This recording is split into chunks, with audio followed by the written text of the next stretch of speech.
Hello, everyone. This is a pre recorded live regarding the Slender Man case. So, just a full disclaimer, this is a very sensitive topic. Please know that parental advisory is advised, and you if it's like too much for you, you are welcome to immediately shut off this recording. But yeah, tonight we're going to talk about the Slender Man case, and here is my mini disclaimer before I even start.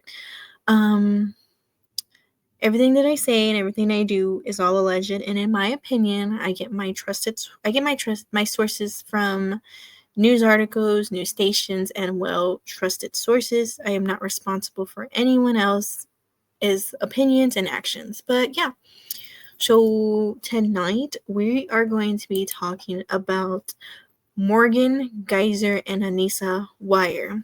Now you're probably wondering, who is Morgan Geyser and who is Anissa Weier? Well, Morgan Geyser and Anissa Weier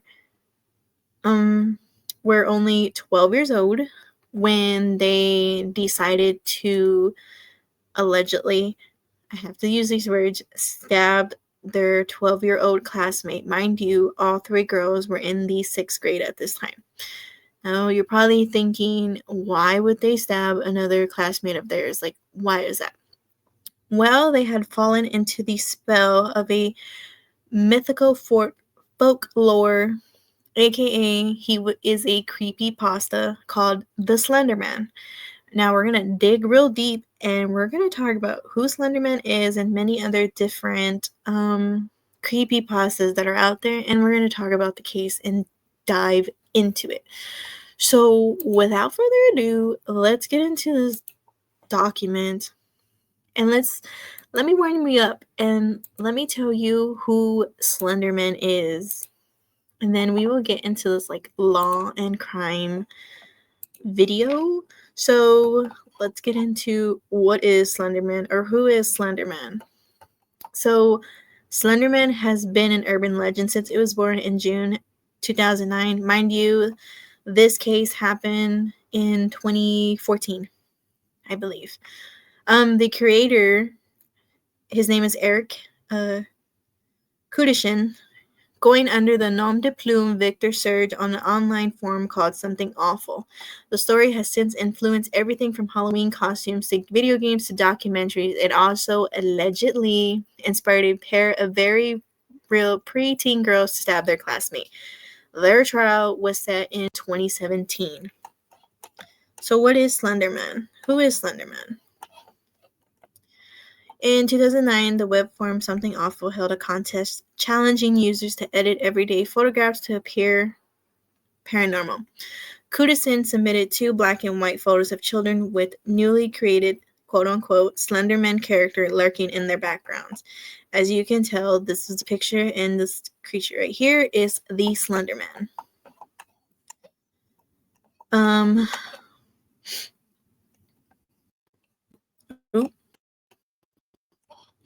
Kudishin later told the website Know Your Meme that his intent for the character was something whose motivations can barely be comprehended, and which caused unease and terror in a general population. Kudishin depicted the character as an abnormally tall, thin man with a featureless face. Kudishin said he was inspired by Stephen King's The Mist, among other fictions. Just days after Kudishin created Slenderman, other users started to layer their own attributes into the character. Some suggested Slenderman has tentacles and sprouted from his back, and that he can cause amnesia, and that he can be seen hiding in the woodlands or stalking children. Unlike many other fictional characters, Slenderman isn't seen as having a single creator. Therefore, he has no official canon. His appearance and motives and abilities differ depending on the storyteller. He has also been used as a costume. Slenderman can be seen in Minecraft and Roblox to this day, but instead of it being Slenderman, it's called Enderman, or the Very Tall Man. They do have a video game of the Slenderman and they did make so many documentaries of the Slenderman, and this case alone involving Morgan Geyser and Anissa Weier and what they allegedly did to their classmate Peyton. This is Morgan Geyser and this is Anissa Weier. Mind you, both girls were 12 years old at the time when they allegedly stabbed their 11-year-old classmate in the woods. And we are going to talk about this case tonight. And before we get into that, let's talk about other creepypastas and other cases revolving the Slenderman, or many more different weird creepypastas that came out. Now, mind you, creepypastas are based on anything and everything. They're not just basically based on these characters, made up characters that Eric Cushenden made. A lot of creepypastas involve the famous and lovely little Mickey Mouse.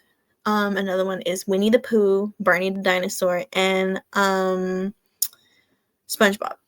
Now, mind you, they use these cute little funny characters, these creators or these YouTubers who like to do horror stuff, and they make them into creepypastas. And on YouTube, you can literally find anything and everything on there.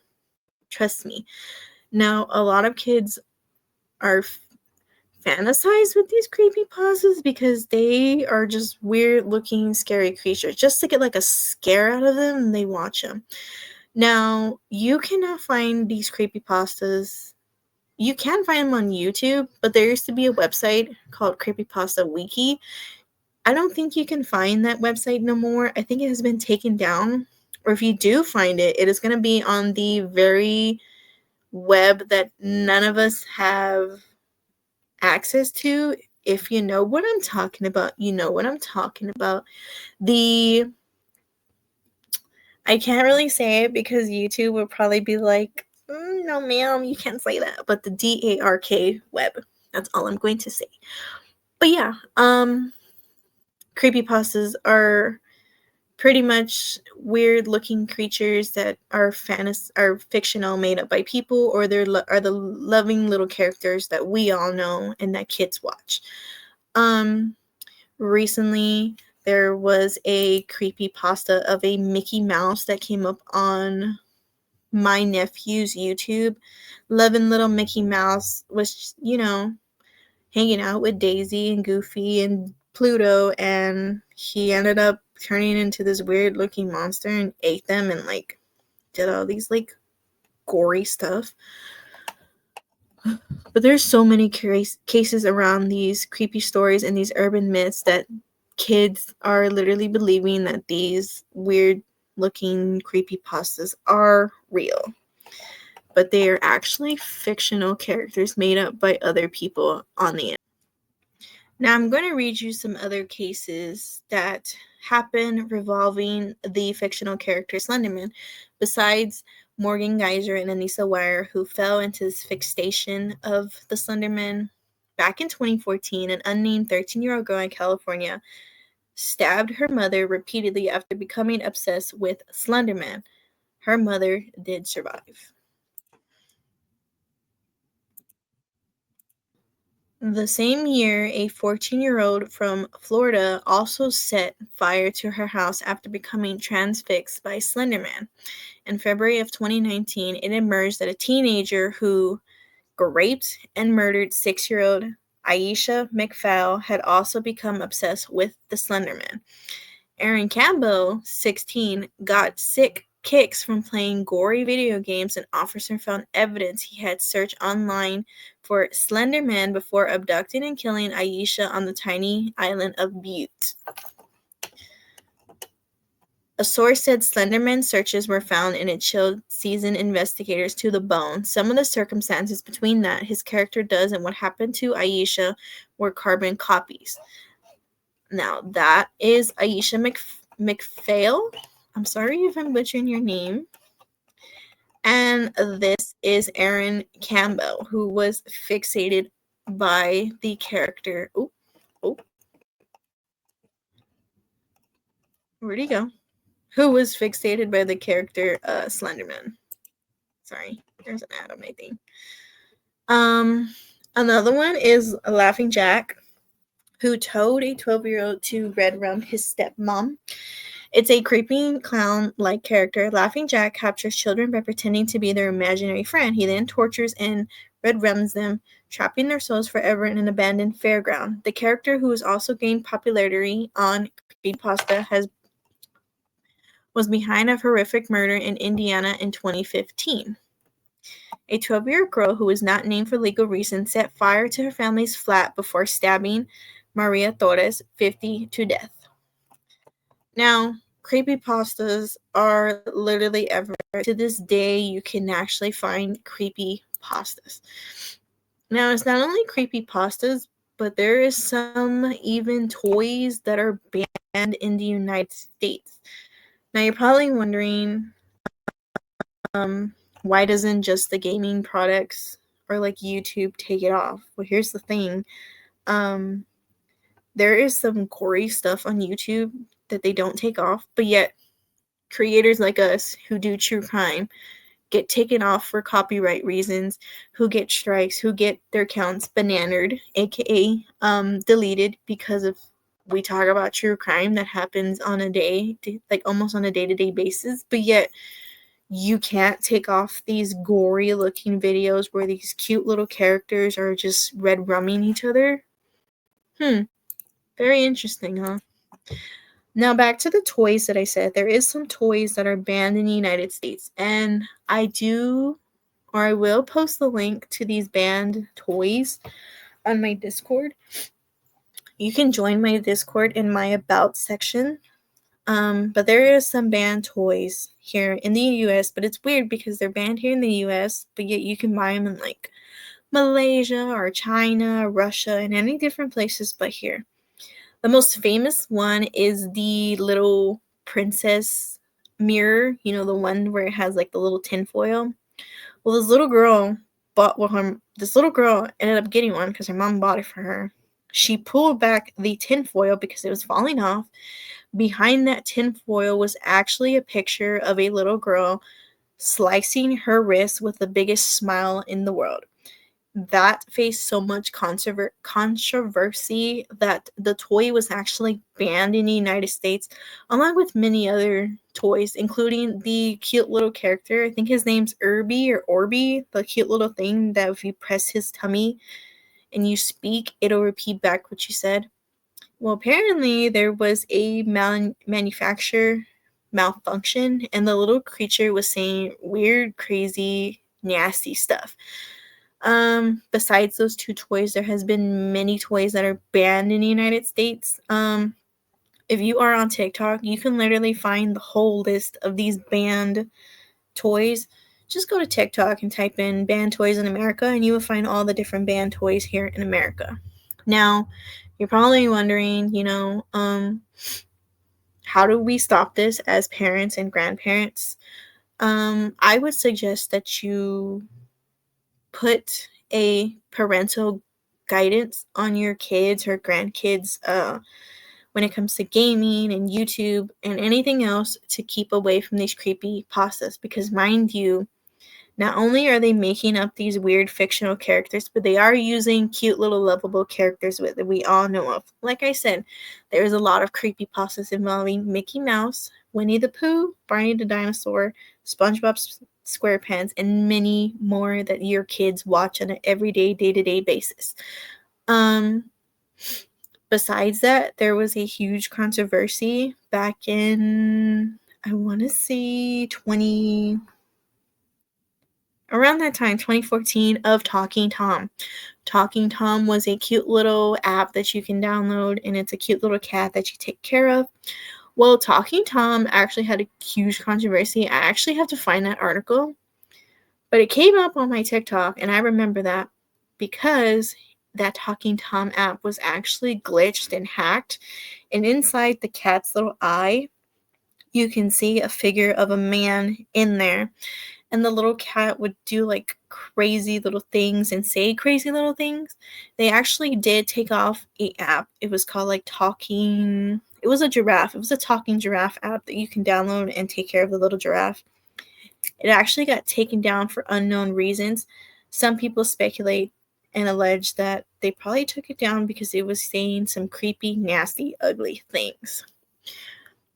But yeah, just know that you guys should watch what your kids and grandkids watch, because the Slender Man is still out there to this day. He is still out in video games and on YouTube. So I would just watch what your grandkids and what your kids are looking at.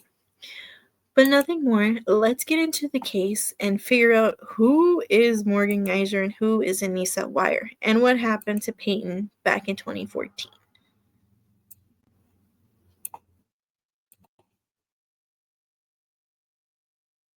Building your online business? Go to Wix.com and set up your store. On Prime Crime. She said she's having trouble breathing. She said she was stabbed multiple times. It's the attack on a young girl that left the nation stunned. As the details became more apparent in our investigation, it's extremely disturbing. Is a supernatural force to blame? We think we see her sometimes. It didn't feel like anything. It was like air. And what can happen next may surprise you. She poses a significant risk of bodily harm to herself, others, or to property.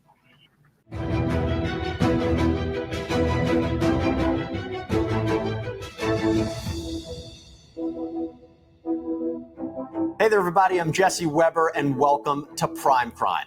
This is where we do a deeper dive into the most high-profile and memorable true crime cases. You know, there are a lot of motives to kill, but this one is unlike any other. What's the address of your emergency? Waukesha County, Lynn. I'm transferring over a caller on Big Bend. May 31st, 2014, Waukesha, Wisconsin. A terrifying 911 phone call is about to start one of the strangest crime stories in modern American history. Came upon a 12-year-old female. She appears to be stabbed. She appears to be what? Stabbed. A man named Greg Steinberg is out bicycle riding when he discovers a young girl bleeding on the side of the road. She said she's having trouble breathing. She said she was stabbed multiple times. You know, the nature of this crime scene was particularly horrific. You know, our victim was stabbed in the arms and the legs and many times in the abdomen. There were 19 stabbing motions. I mean, that the nature of this crime scene is just very, very violent. The victim is Peyton Leitner. She'd been attacked in the nearby woods, but was able to muster up enough strength to crawl out. She said she can take shallow breaths. She's alert. And she didn't say who did this or how it happened? I don't know if she wants to be talking. I started to ask her, and then... That's okay. Peyton is rushed to the hospital, where doctors frantically try to save her life. Miraculously, despite her extensive injuries, Peyton survives. She missed death by millimeters. I mean, one of the stab wounds just barely missed her heart. Largely, she lived. Now, I do have to commentate so I don't get copyrighted, but without that bicyclist finding Peyton on the side of the road, I don't think Peyton would have made it. Now, besides being stabbed 19 times, it was said that Peyton actually crawled her way to the main road where a bicyclist did find her. She lived because those wounds were just shallow enough that she did not have a heart attack and die right there on the scene. Hours later, police apprehend the assailants. The suspects were located near I-94, where they were both taken into custody without incident. The identity of the attackers turned out to be as shocking as the stabbing itself. Two 12-year-old girls, Morgan Geyser and Anissa Weier, classmates of Peyton. It's extremely disturbing as a parent and as a chief of police. The will to carry out this attack means something is wildly amiss. That they would engage in that kind of activity and commit a really aggressive, heinous crime. That just doesn't happen without there being some A, red flag indicators, and B, an explanation for it of some type. Even more frightening is why the girls did it. Apparently, they were influenced by something they saw online. Keeping our children safe is more challenging now than in years past. The internet can also be full of dark and wicked things. You said like a character or something? A character that is on several different websites. Like a fictional character? Yes. Who was this fictional character? Anissa and Morgan decide to open up to detectives, and they say things that no one saw coming. There's this website called the Creepypasta Wiki. Okay. It's full of like horror stories that are meant to purposely scare you, and there's one of them called Slender Man. Slender Man, the mysterious and unsettling horror character depicted as a faceless, elongated figure with multiple tendrils dressed in a dark suit. Although they're in separate interrogation rooms, both Morgan and Anissa provide the same motive for trying to kill Peyton, or whom they called Bella.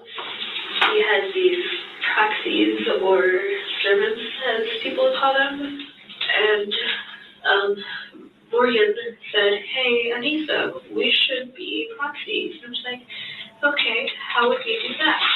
She said, "We have to kill Bella." Okay.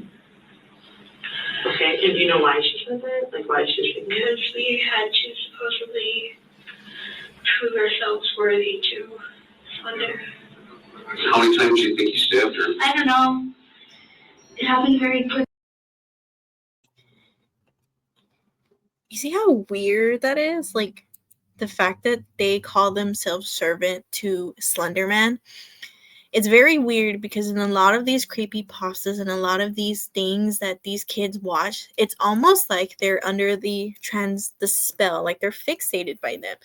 Because it is weird because a lot of these cases that I've been reading, a lot of these kids, or even adults like us, they say that they're either servants, they're proxies, they're wives, their husbands. They're weird. Like there's just something to them that they are underneath these weird, creepy pastas.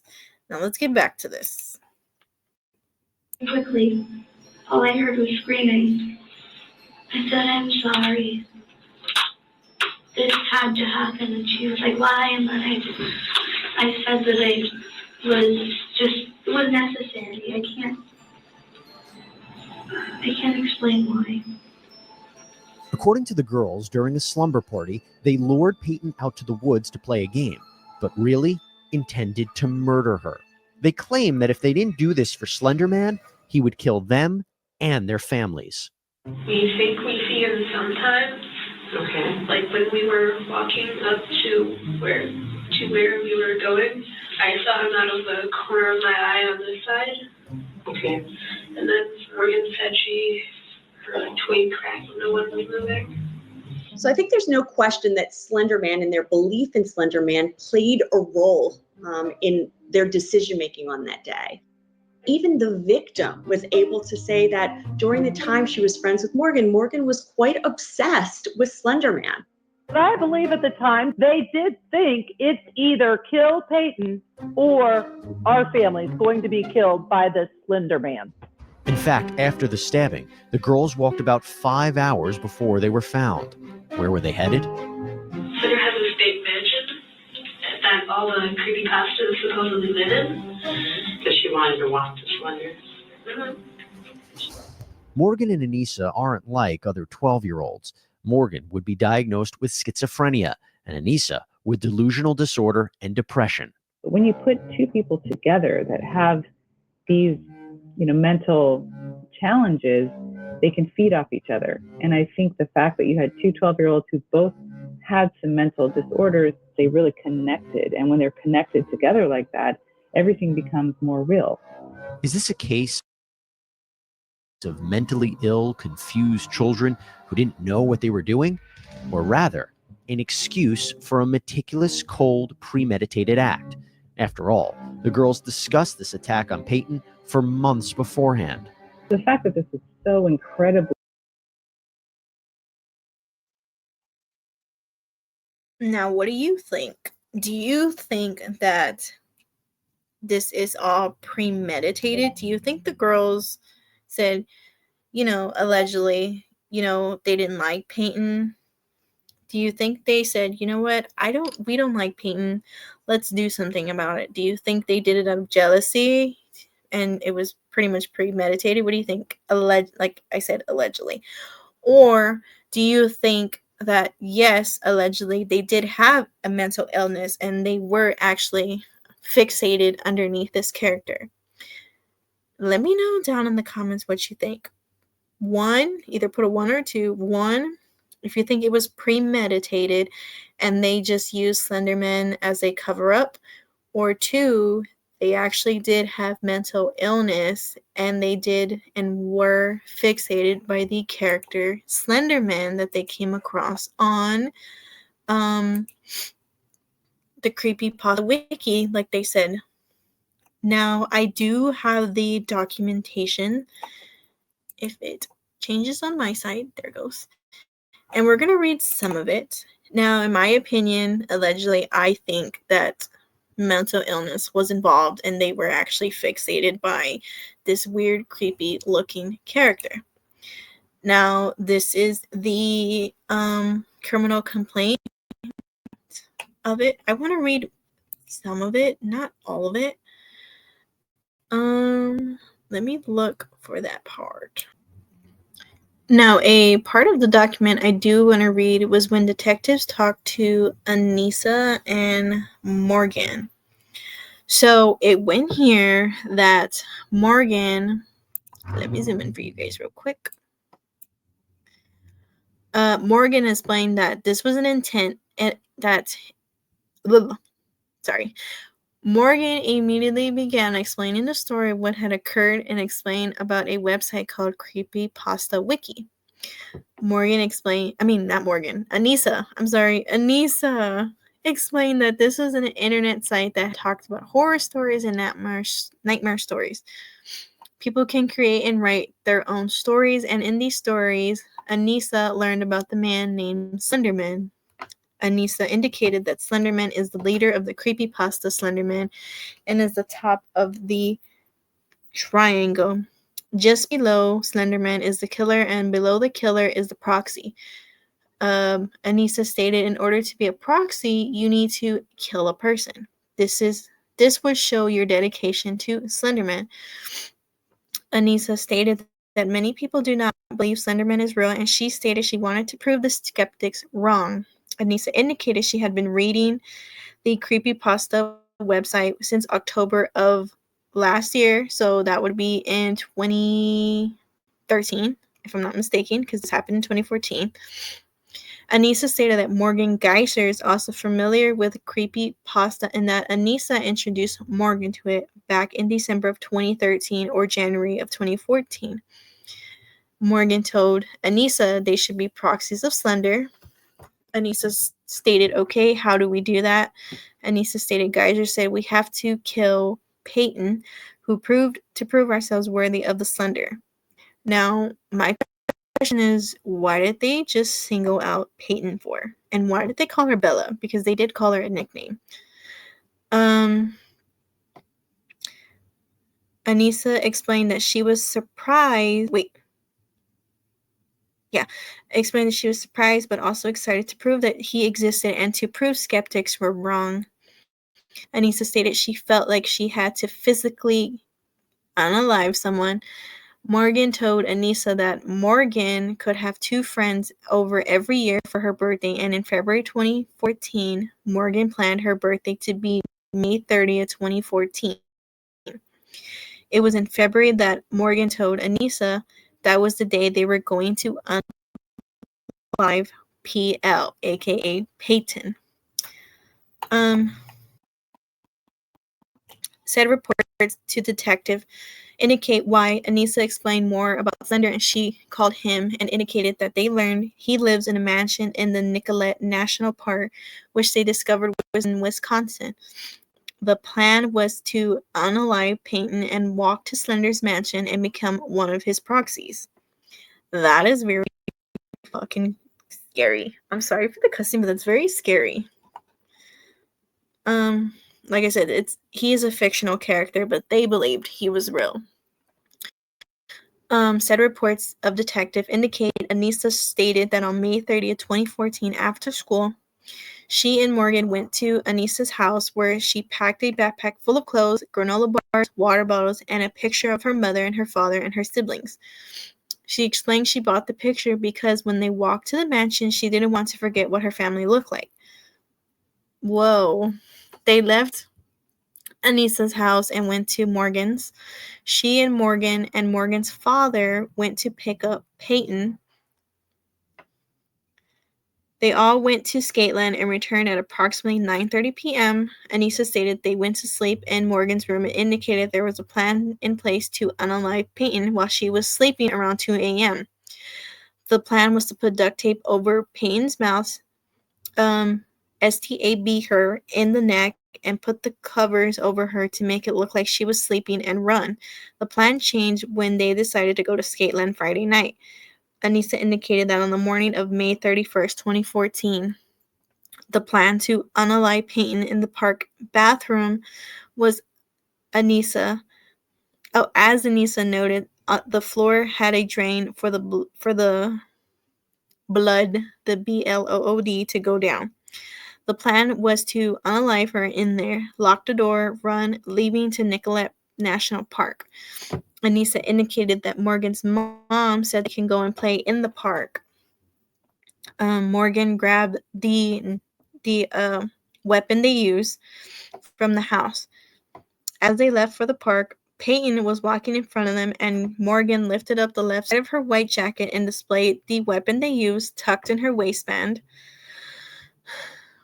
Anissa stated she gave Morgan a look with wide eyes and asked what they and when asked what they meant, Anissa stated, quote, "I thought, dear God, this was really happening."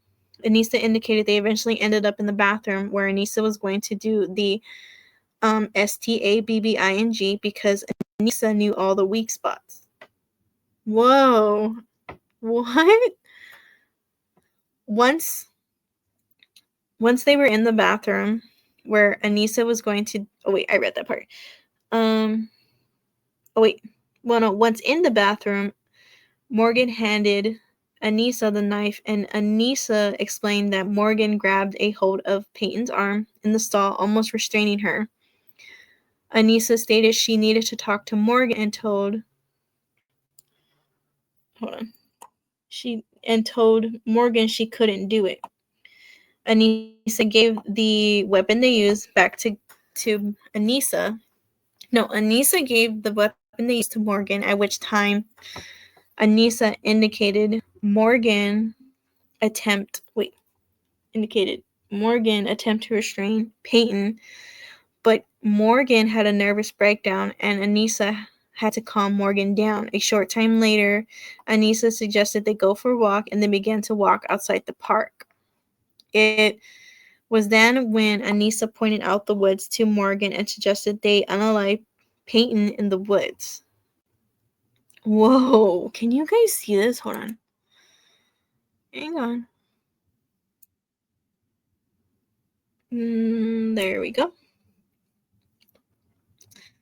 Anissa indicated they said they were going to play hide and seek so they could distract Peyton and unalive her. Please note that I have to use sorry, I'm getting a message. I have to use code words and spell out the words because of YouTube. But yeah.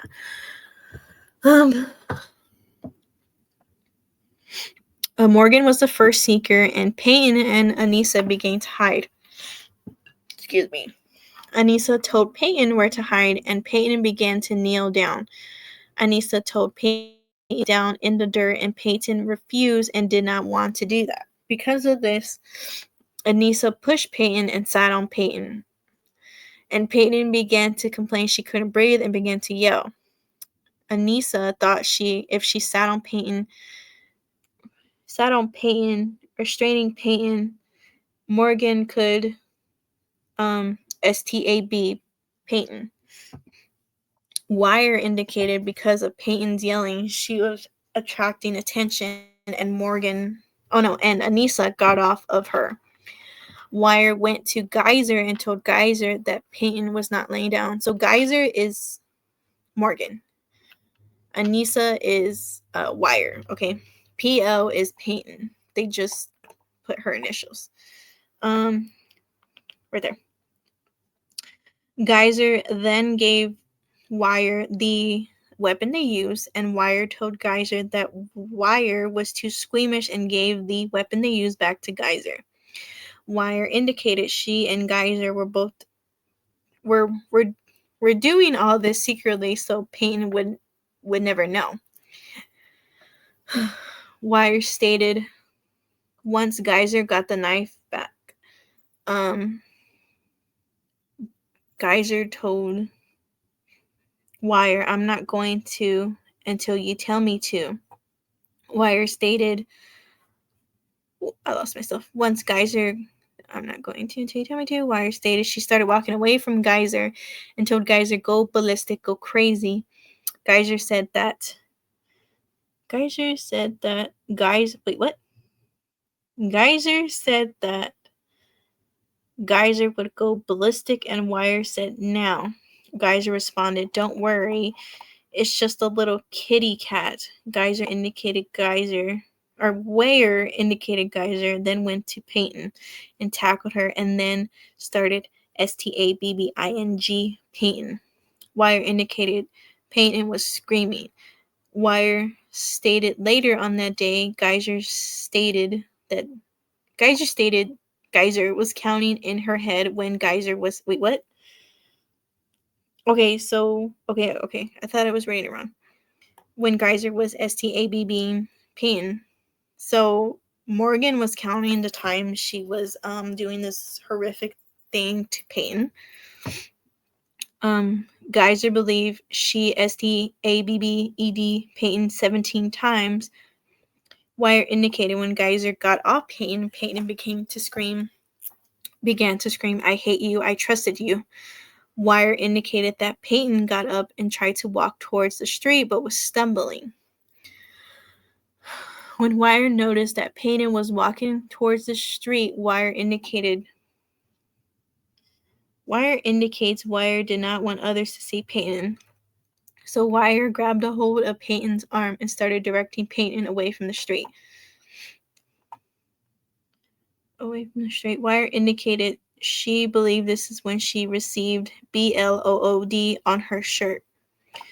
Wire stated that Payton then fell down. Wire stated Payton said Payton couldn't breathe, see, or walk. Wire indicated she told Payton to lay down and to be quiet, indicating she would lose BLOOD slower. Wire stated she told Payton so Payton would not draw attention to herself and would be unalive. Wire told Payton they were going to get her help, but Wire indicated they never planned to get help for Payton. It was the hope that Payton would be unalive and they would see Slender and know that he exists. Wire indicated that Payton was laying there, but then began to back up and back away from. Wait, what? Was lying there and began to back up and back away from Payton at that angle so that Payton could see them back away. Once they walked through the bushes, they walked to Walmart on Southwest Avenue. Okay, so just reading that section, it's what made me go, was how does I think it was Anissa. She said, "How does Anissa know your weak spots on where to STABBU or STABU?" That's very But like I said, you can literally find those things on YouTube because let me tell you, YouTube does not restrict a lot of things. So, yeah, that's very weird to me. Allegedly, you can. I have to use alleged for my protection, but there's little characters doing it. I mean, cute little characters on, like we know of Mickey Mouse. I mean, there is a video of him that I allegedly saw the other day on my nephew's laptop where he's literally doing that. So, like I said, it makes you question a lot of things. But anyways, where was I? So Detective M. Tresoli further indicated that Wire talked about planning the stages of the incident. She said every now and then she and Morgan would whisper about the plan to unalive Peyton when they were on the bus. She stated they talked about living in the woods and what they would need to do to defeat animals. They also discussed about whispering. They also discussed but whispered about unaliving Peyton because they didn't want people to hear them because they would go to prison if they ever found out. They often used code words and started cracker. A cracker meant N-A or Knife, or it meant unaliving, and camping trip meant the Nicollet National Park. When Wire was asked if she knew what it meant to unalive someone, not in a legal sense, but in a human way of life, Wire stated, I believe it's ending a life and I regret it. Wire also explained, quote unquote, the bad part of me wanted her to be unalive. The good part of me wanted her to live. Wow. That's very. So what we read was Anissa's statement. Now we're going to read when Detective was talking to Morgan. So, of course, they had to read Morgan's rights. And it starts off right about here. Geyser concurred that there was a plan to try and unalive Peyton. Geyser stated they were going to try and do it when Peyton was sleeping, so they did not have to look her in the eyes. Geyser stated that Wire was very prepared to go with, but Geyser found many flaws in that plan. When Geyser was asked if there was another way, Geyser stated same way except probably duct tape her mouth shut.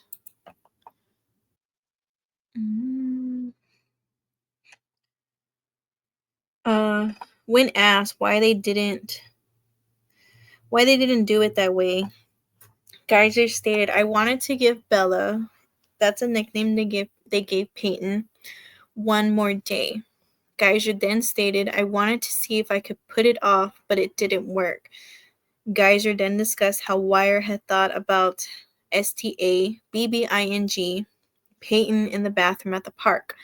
Geyser stated Wire had several plans and it was hard to keep track of them all. Geyser stated that Wire tried to knock Peyton out. Geyser stated after they were at the bathroom, they went by some trees by the dead end and then how am I gonna do this one? Well, this right here. Tabby, tab, tab. So add an S in front of tabby, tab, tab. Add an S. Geyser stated they told Peyton they were going to go bird watching and they played hide and seek. Geyser stated Geyser counted first and Wire and Peyton hit. Geyser stated she found them both. Geyser stated they played a second game of hide and seek and then Wire did the jumping thing.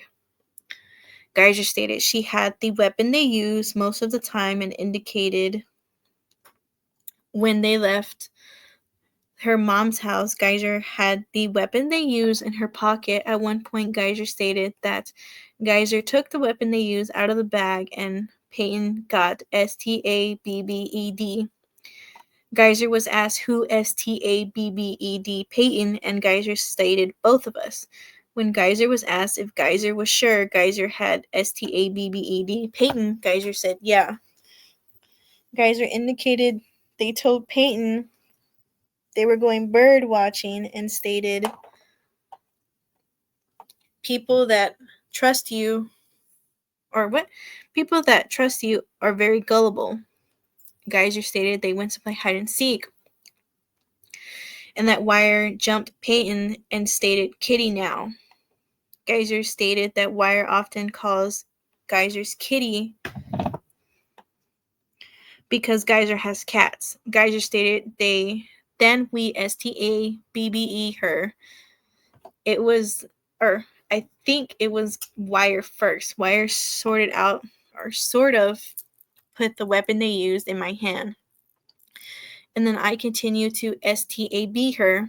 When asked how many times, Geyser stated they STABBED Peyton. Geyser stated she didn't know. Geyser stated all I heard was screaming. Geyser stated they ran up the road and they saw a police officer had come to the scene and they were hiding in the woods. At one point, Geyser stated she was sorry. When asked what happened to the weapon they used after they STABBED Peyton, Geyser stated Geyser put the weapon they used back in her bag and wiped it off on her jacket. Geyser stated to Detective Casey, it was weird that I didn't feel remorse. Whoa. Okay.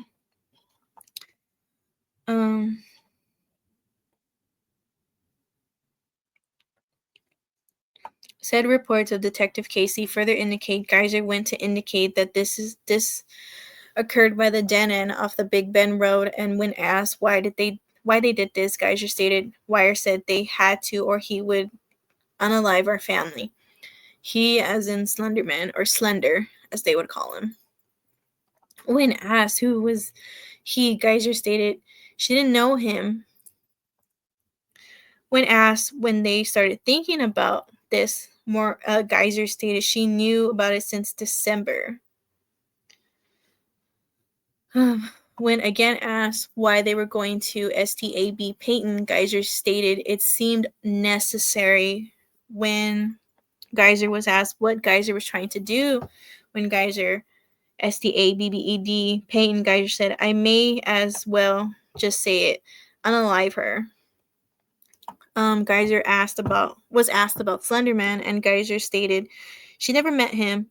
Geyser stated that he watches her and he can read your mind and can teleport. Geyser told Detective Casey that Slenderman has trendles on him and that they were sharp.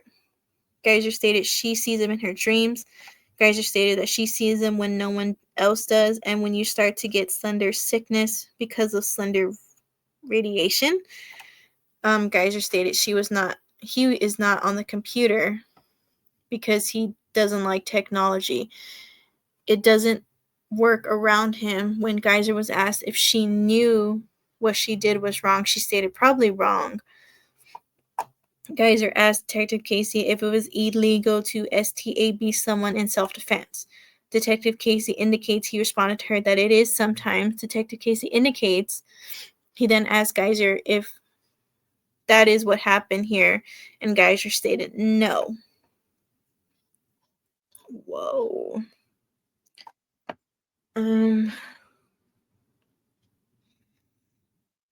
It then goes in and says that they were taken into custody and that they looked inside of the purse and observed the weapon they used, and the purse was identified by Geyser as one of her mother's old purses. It was a bag that Geyser indicated she put the weapon they used back into after wiping it with her jacket. It goes and indicates that they spoke with Anissa's father. He did indicate he was missing 2.5 inch KNIFE from his residence. So that must have been the weapon they used. Sorry. I don't know why I'm losing my voice. So that was the article. Not the article, the criminal complaint reread.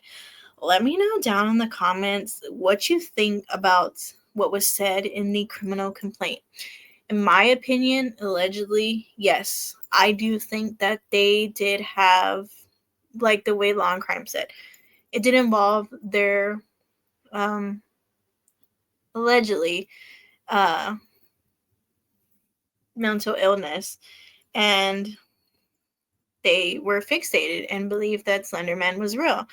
But I'm still questioned, why did they just target Peyton only? Like, what was so, why were they not why were they fixated, but like, well, kind of like that. But why would they choose Peyton for? Is what I'm trying to say. You let me know in the comments down below what you guys think. It's weird to me how Anissa would know where the weak spots are when you tab someone, put an S in front of tabbed. It's very weird, but like I said, there is stuff on YouTube, and I'm pretty sure you can allegedly find that. I mean, there is little like I said, there was little characters that do it. So I mean, it's a whole lot of things. I don't know. My mind is trying to wrap around it and really can't. But let's go on to the articles. We're just gonna go from articles from here. So, like I said, back in 2017 was when the trial for Morgan and Anissa occurred. So there was a jury deliberation that happened on Anissa's faith revolving the Slenderman stabbing case. A Wisconsin girl accused of helping her friend tab her classmate nearly to unalive her to please online horror character Slenderman was lonely, depressed, and descended into madness, her attorney said Friday as she pleaded with the jury to send the girl to a mental hospital rather than prison.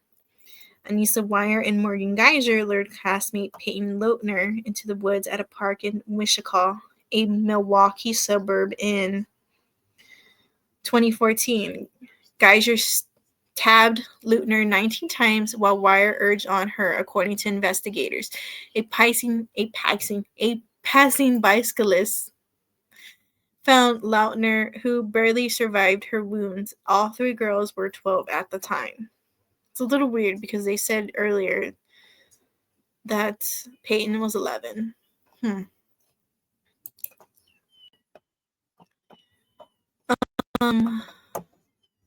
on.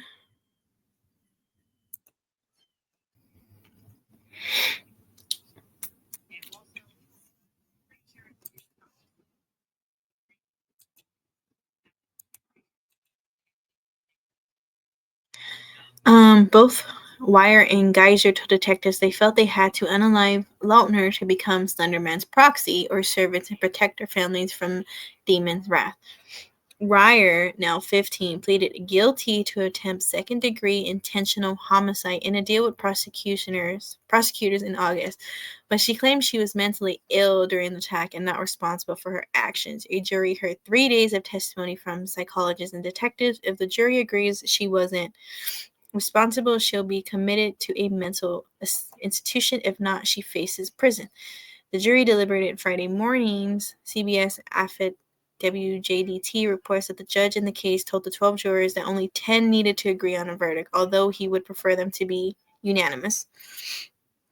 Weier's attorney, Maura McMahon, said during closing arguments that Weier was lonely, depressed, and after her parents' divorce, she latched into Geyser. Together, they became obsessed with Slenderman, developing a condition called shared delusional disorder. McMahon said Weier believed Slenderman could read her mind as well as teleport and would unalive her or her family if she talked about him. She said, "That sounds crazy because it is." McMahon said this was a real being to this child, and she needed to protect those around her. At 12 years old, she had no way to protect herself from Slenderman except Morgan's advice. They swirled down into madness together. Wissahickon County Deputy District Attorney Ted, I'm not going to say that last name, countered during his closings that the tabbing was calculated, and he said the girls had planned the attack for at least 4 months. He asked jurors to consider why, if the girls were so afraid of Slenderman, they waited so long to attack Leutner. He also pointed out that Weier told detectives she wasn't frightened of Slenderman.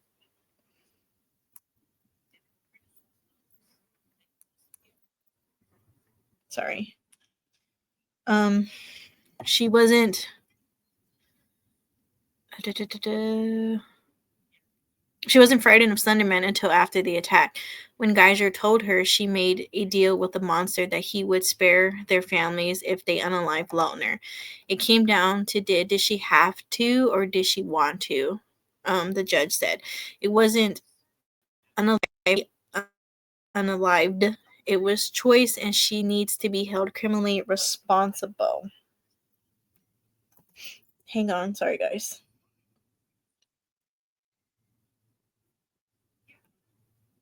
Okay. Geyser had pleaded not guilty to one count of attempted first-degree intentional homicide by reason of mental disease or defect. Her trial is set to begin October 9th. So wait, hold on. I had another article. Is this the article? I have so many articles opened. Yes, this is it. Okay. So, basically her lawyer says she's just swerved into madness, and she basically was lonely, depressed, and she descended into madness. She said that her lawyer basically said, you know what, she doesn't need to be in prison, she needs psychiatric help. Now, Anissa Wire was found. Oh, I thought it was gonna show the next one. Hang on. Anissa Wire was found mentally ill. So she. Hang on. This article can get up here.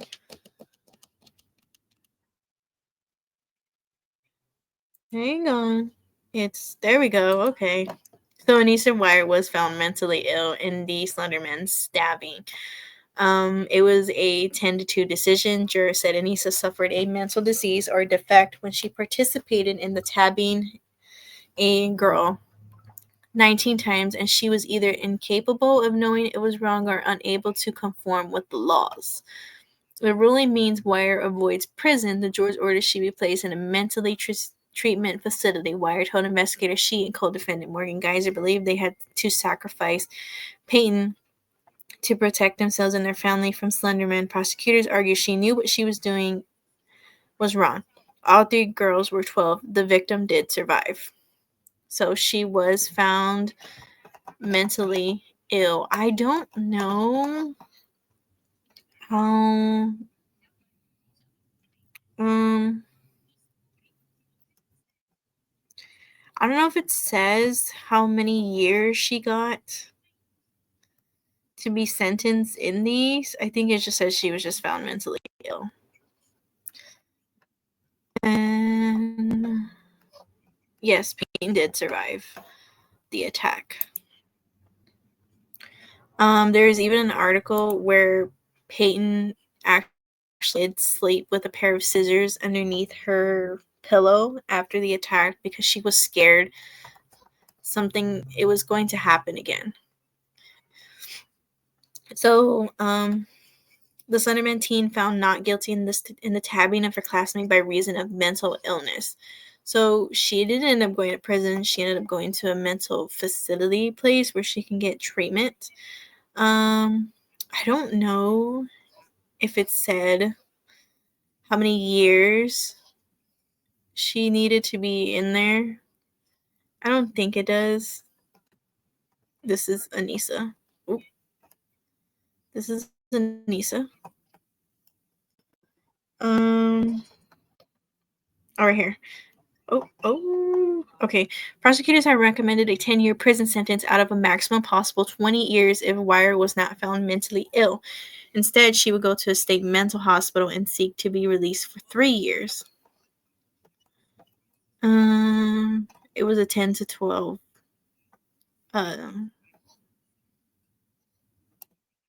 I just had the word in my head and I lost it. Okay, so the next case would be Morgan's case. And give me 1 second. Let me pull that one up real quick. So after Anissa was given that she's going to a mental facility and not prison, They went through a bond, like a bail reduction, and the judge denied it. He said, no, I'm not going to give you the bond reduction. And right before they went to trial and all that, Angie Geyser, who is Morgan Geyser's mother, stated that her daughter was diagnosed with early onset schizophrenia. So the mother of the two Wisconsin girls charged with the stabbing of her friends in the woods, allegedly to please the fictional Slenderman character, said her daughter battles mental illness and should be tried in court as a juvenile, not an adult. Yes, they were trialed, how do I say it? They were trialed as an adult and not juveniles. You can't hold somebody responsible for the rest of their life for something they did when they were 12. Now, like the judge said, they have mental illness, but it's also wrong, and they know that it's wrong what they did. And I agree, because there are some cases where children do, have you ever seen the show, quote unquote, Killer Kids? There is some children out there, some minors, who do bad things, and they do know what they did, and they still think that it's okay, but really it's not. So a lot of these kids do get trialed as an adult. Take, for example, Derek Rosa. Derek Rosa was just, I think, a teenager when he tabbed his mother, and they trialed him as an adult, and his family was fighting for him to be trialed as a child, but they ended up trialing him as an adult. You see that in a lot of cases when it comes to minors being prosecuted when they do unalivings, or when they do certain things. You see that a lot, where some kids are trialed as an adult and not as a juvenile. Now, you're probably like, why do they do that? Why do they trial kids as an adult rather than juveniles? That I don't know, but I've always wondered that too. A lot of alleged speculations I heard is because they knew what they were doing and it was wrong, so they should be tried as an adult line that they always use. But really, I don't know, but I will look it up and see, why do they do that? This is the first time she's commented publicly on the case since her daughter Morgan was charged with attempted intentional homicide for the May 2014 stabbing of Peyton Lautner, then 12. Morgan and her friend Anissa Wire, also 12 at the same time, were accused of luring Peyton into the woods and stabbing her 19 times with a kitchen knife, leaving her to be unalive. Peyton survived after being rushed to the hospital with life-threatening injuries. Geyser, which is Angie, told newspaper her daughter was diagnosed with early onset schizophrenia while in custody. Hang on, I have something on in the background. Geyser said Morgan's father, who also suffers from schizophrenia, but admitted she did not know to look for symptoms in her daughter. I don't think there were any glaring obvious clues that she was ill, Geyser says. She was just such a gentle and kind person. That is Morgan right there on her 12th birthday. That was literally 2 weeks prior to her arrest for attempted first-degree intentional homicide on May 31st, 2014. A forensic psychologist testified for the defense in June 2015, hearing that Morgan's father, Matthew Geyser, was hospitalized at least 4 times as a teenager because of mental illness and later went on disability because of his schizophrenia. Prosecutors have said that Wire and Geyser, both from Waushika, Wisconsin, were obsessed with the character Slender, who was often depicted as a fan fiction stories online as a horror figure who stalks children. Not guilty pleas have been entered on behalf of both teens. A Waushika County Court judge ordered the defendants to be retained in adult jurisdiction, which could send them each to prison for up to 65 years. Geyser is fighting for her daughter's case, tried to be in the juvenile court, while the maximum sentence for Morgan could be 3 years in a juvenile.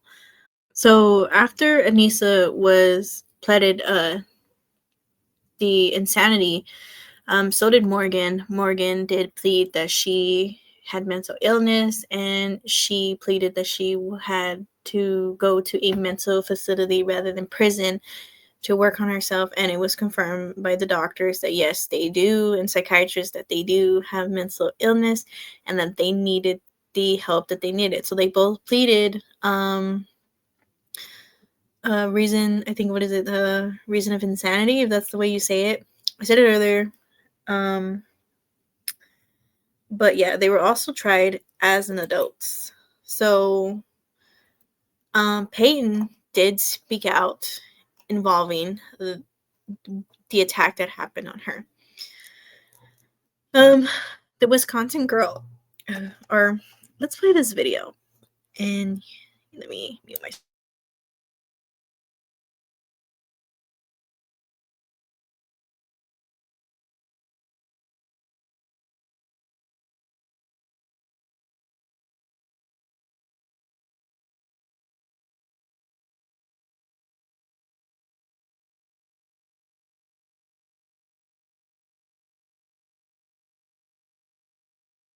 The family has been really moved by the generosity and the caring of so many people on every continent in every part of the world. Letters, notes of encouragement, and teddy bears and blankets. The family of Peyton Leitner, the little girl who managed to survive the attack in 2014, says through a spokesman they want the public to remember who the real victim is. In many ways, Peyton is doing very well. She gets great grades in school. She has lots of friends, and she's taking a number of advanced placement classes. The world has followed the story and court cases of Morgan Geyser and Anissa Wire, two girls who stabbed their friend 19 times. The girls told police they did it to impress the fictional horror character Slender Man. They were 12 years old at the time. There was only one little girl that was stabbed 19 times brutally. In a victim impact letter to the district attorney and the judge, Peyton's mother, Stacy, writes that Peyton slept with the scissors under her pillow after the attack. The Leitner family does not object to the plea deals that will send Geyser and Wire to mental facilities. As for Peyton, Stacy Leitner writes, her daughter has 25 scars from the attack. Shopping for homecoming dresses leaves only a few options because far too many dresses will show off her scars. In the letter to the judge, Stacy Leitner writes that her daughter may in the future fear to love unconditionally and trust others because the last time she did, she almost died. Reporting in Waukesha, Myra Sanchik, Fox 6 News.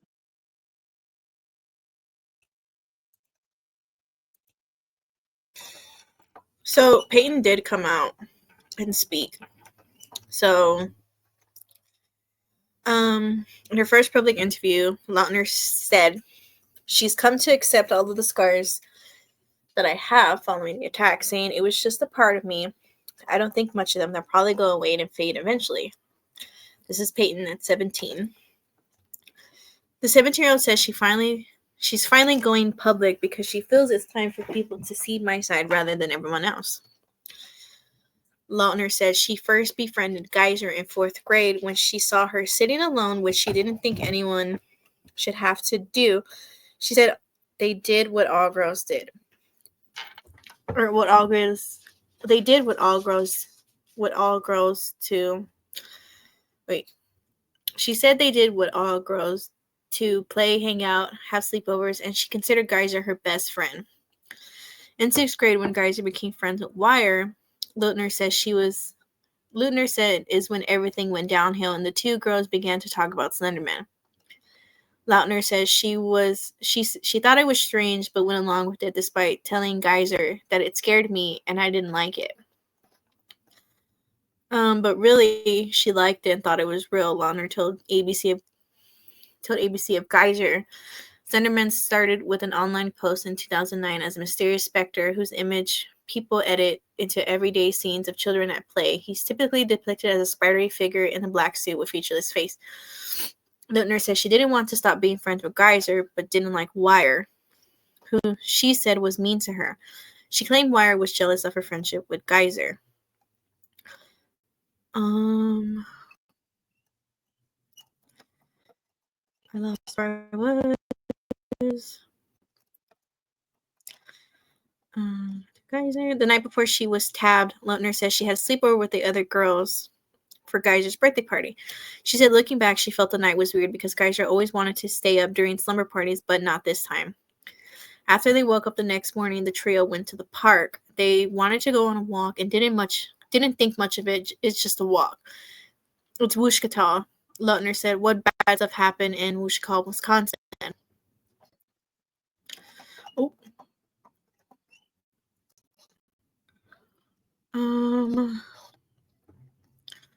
Wire told Lautner to lay on the ground and cover myself in sticks and leaves to hide and stuff to hide for a game of what she thought was hide and seek.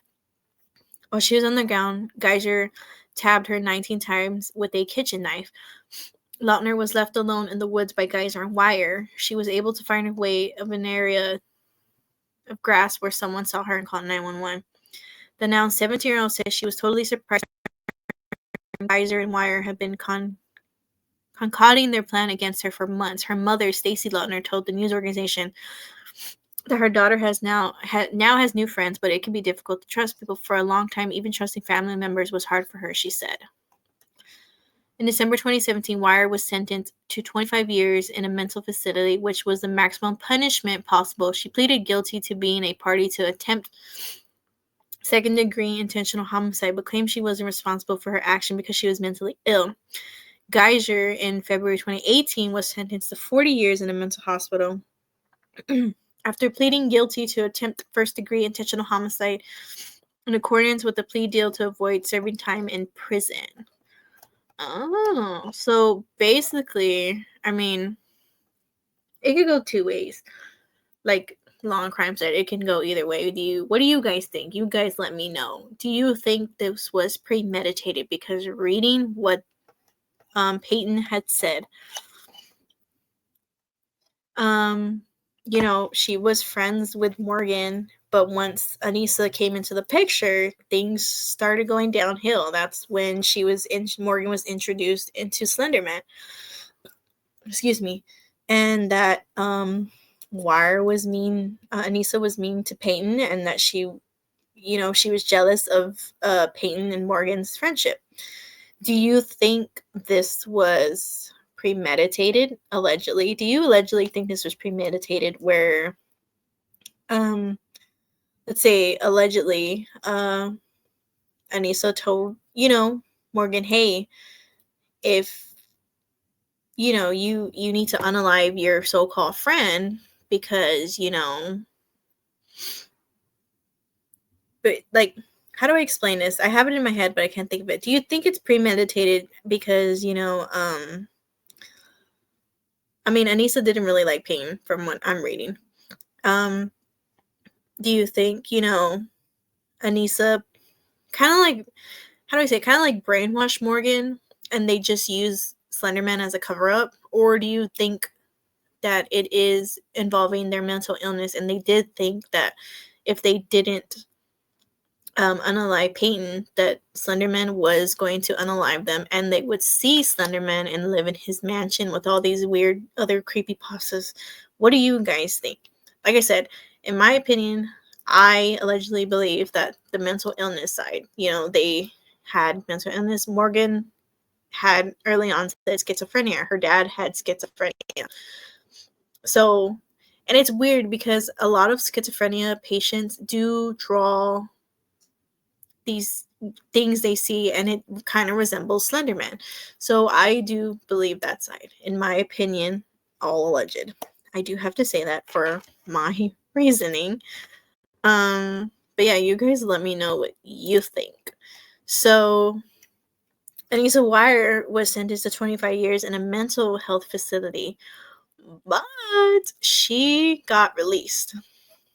So one of the girls convicted of tabbing a classmate to please the fictional horror character Slenderman will appear in court next week seeking a conditional release from a Wisconsin mental health facility.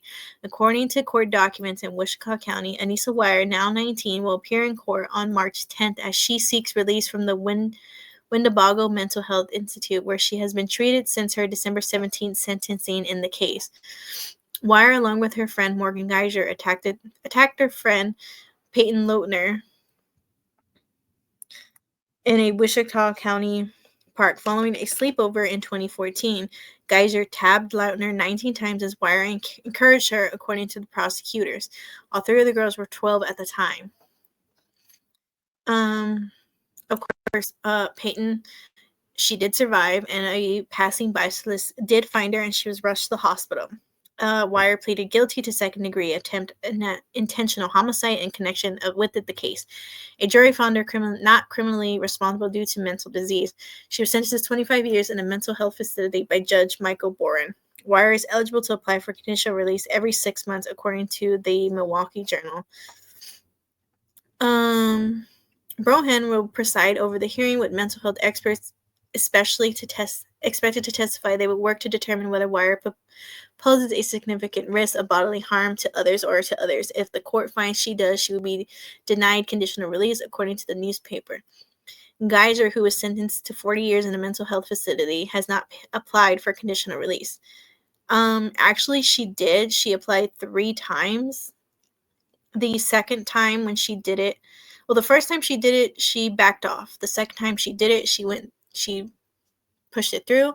The judge said no because he still felt like she wasn't, quote unquote, treated all the way. And the third time, well, she has came out recently in 2024, so she might come out. I do have the article, but let's finish this. But it has been the subject of several high-profile court battles, including over whether her testimony to detectives in the aftermath of the stabbing should have been admissible to court. Her lawyers had also argued that her case should have been tried as a juvenile court, but were overruled due to the original charges of attempt first-degree intentional homicide. Let's read the next one. Hang on. I don't know. Hold on. I saw a article. I have it on my Discord of where they took off an ankle. I think it was a GPS monitor that was on Anissa. They ended up taking it off. Yes. Okay, here. I have it on my phone. It's not on here. I'm gonna read it to you, but you can find this on the WTMJ TV Milwaukee website. So just TMJ4.com. Slenderman stabbing Anissa Wire to have GPS monitor removed in 2014. Okay, yeah, there it is. One of the women. This is back in 2023. One of the women convicted in the 2014 Slenderman stabbing case, 21-year-old Anissa Wire, will have her GPS monitored removed, according to the online court records. Wire had a hearing on Monday in Wichita County Circuit Court in 2014. They did the crime. According to Court TV, Geyser and Wire were found walking on Interstate 94, Wichita, the same day by police, and said they were going to Sunderman's mansion in North Wisconsin. They alleged their attack on Lunar was to prevent Sunderman from killing their family. Sunderman is a horror character.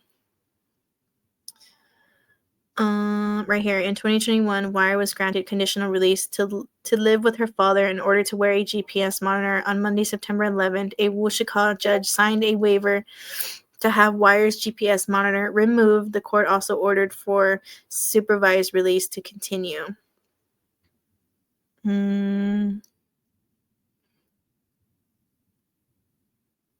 But yeah, so she got released in 20. What did I say it was in 20? Hang on.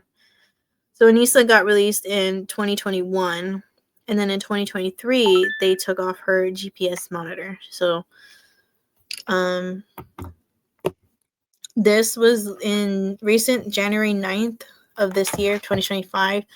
The Slenderman tabber granted early release by judge after multiple failed attempts.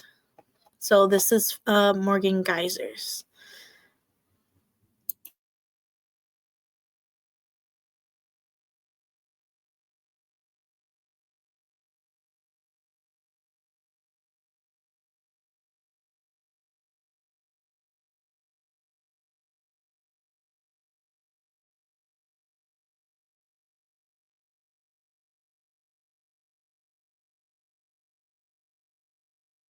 Legacy Safety and Consulting, your trusted go-to for industrial safety solution services in Texas and New Mexico. Visit legacy-safety.com today for all your safety services needs. You can shop their PPE store. You can contact them. Want to schedule training? You can do that too at legacy-safety.com. Legacy Safety and Consulting, Excuse the your ad. trusted go-to for I industrial thought safety the video solutions in was gonna Texas play. and New Mexico. Okay, hopefully this is the video.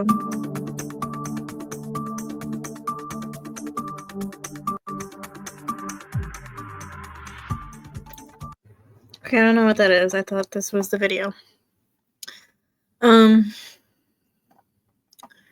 But yeah, as of this month, recently, a few weeks back, Morgan Geyser was granted early conditional release. This is Morgan Geyser now. I believe Morgan is, does it tell me her age on here? Yes, Morgan is 22 years now, as of January 31st, 2025. She is 22 years old.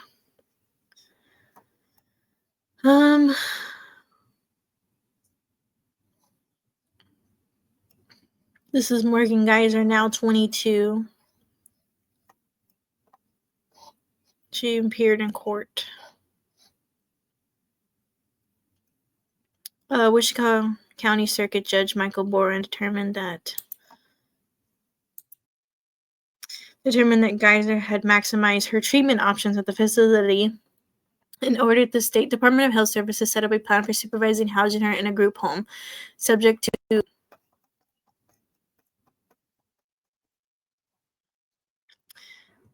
to approve at the hearing within 60 days. Several doctors have examined Geyser to see if she had made enough progress for the conditional release.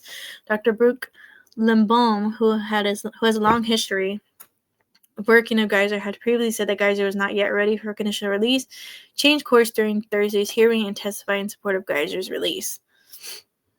In March of 2024, there were some ongoing concerns about emotional regulation and anxiety-provoked reactions to unknown triggers that were reminiscent of her trauma. Since that time, there is nothing of the record to suggest continued symptoms, and that once plagued her, like crying spells, anxiety attacks, periods of dissociation.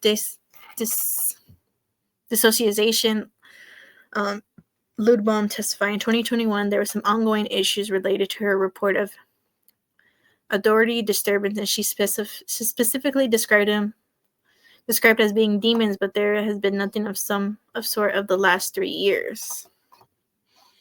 So, that's Peyton, and that's Morgan.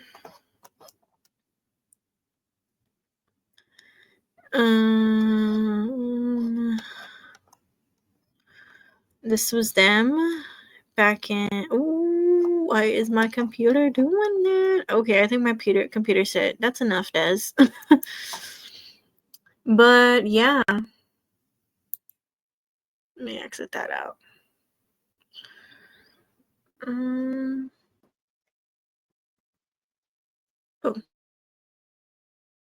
stop sharing. Oh, did I freeze my computer? I think I did. My computer freezes almost all the time. Am I still recording? I am. Okay.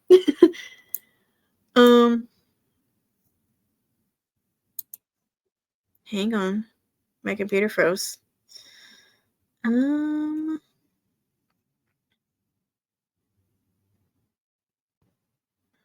on. Okay, we're back after a little technical difficulties. But yeah, that is the conclusion of the Slender Man case and what really happened. We read the documents. There were some videos I wanted to play, but I would have got copyrighted because I did a live on this and I got copyrighted and my whole stream went. But yeah, let me know in the comments what you guys think about this case and what you think about all this. Anissa Weier has been released since 2021. Morgan Geyser is available to be released, so I'm pretty sure she might be released real soon. But yeah, let me know what y'all guys think about this case. If you have any other cases you want me to talk about, you can always send it to my Discord. It's in my About Me bio. But yeah, Peyton Lautner, for those asking or wondering, yes, she did survive, and she is still alive. She is living, like she says, she's living her life, but it's like her mom said, it's going to be hard for her to love and trust somebody, because the last person she loved and trust was one of her best friends, and one of her best friends almost did try to unalive her. Now, when it comes to Morgan and Anissa, it's, well, how do I, Morgan and Anissa, it's going to be hard for them to transition back, because they were in a mental facility for a long time. It's going to be hard for them to transition back into everyday basis. They did seek the help that they needed, according to what doctors said. They weren't showing any signs of these fixations on Slenderman no more. But yeah, now I know I'm gonna probably get asked, but what do we do when it comes to that? Because like we read in the beginning, there is other cases of kids being fixated and doing horrible things and doing horrible things because of Slenderman. Where is that article? Hang on. Let me actually get that article, and let's read that article. We read it earlier about other cases involving Slenderman, and there's other cases involving other creepy pastas. I kind of want to touch back on that one more time before we end this live, this pre-recorded live.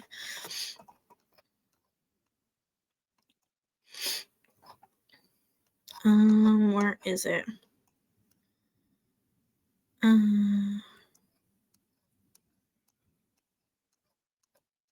That's the girls.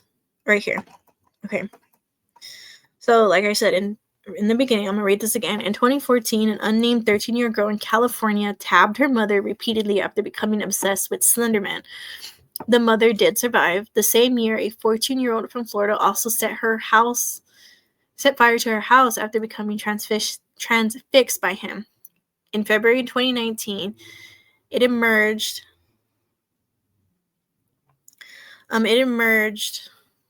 that a teenager who raped and murdered 6-year-old Aisha McFall was also obsessed with Slenderman. Aaron Campbell, 16, got sick kicks from playing gory video games, and officers found evidence he had searched online for Slenderman before abducting and killing Aisha on the tiny island of Butte. A source said Slenderman's searches were found, and it chilled seasoned investigators to the bone. Some of the circumstances between what this character does and what happened to Aisha were carbon copies. So,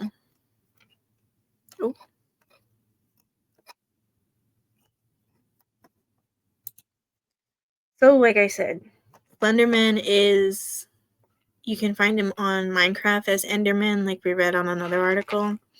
You can find him on Roblox as the tall figured man. You can find the Slenderman game, literally the literal Slenderman game online. You can find him on YouTube on these creepy pastas. You can find him on the creepy pasta wiki that Morgan and Anissa said they found him on. But you have to find it on that website, the DARK one. But yeah, my advice for if you're going to ask, my advice is please watch what your kids or grandkids are watching. Please put parental guidance on them. Kids YouTube. If Kids YouTube is the best. It shows nothing but kids stuff.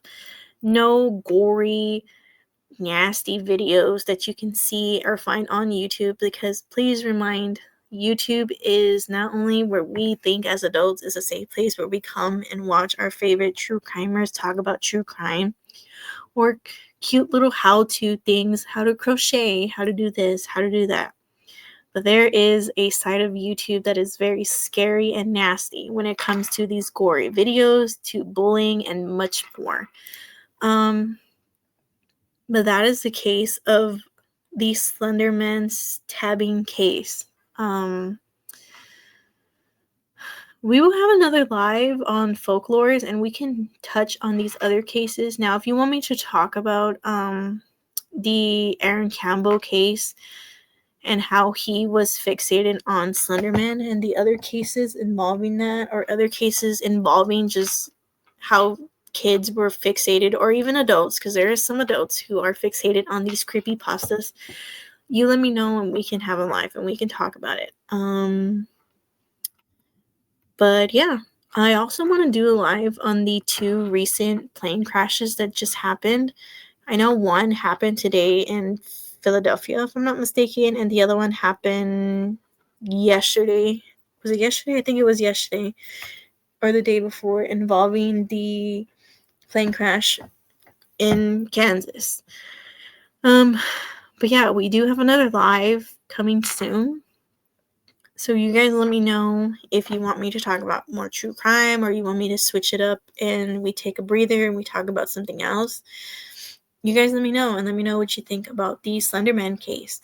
And yeah, I will see you guys on the next one. I hope you have a great weekend. Bye, guys.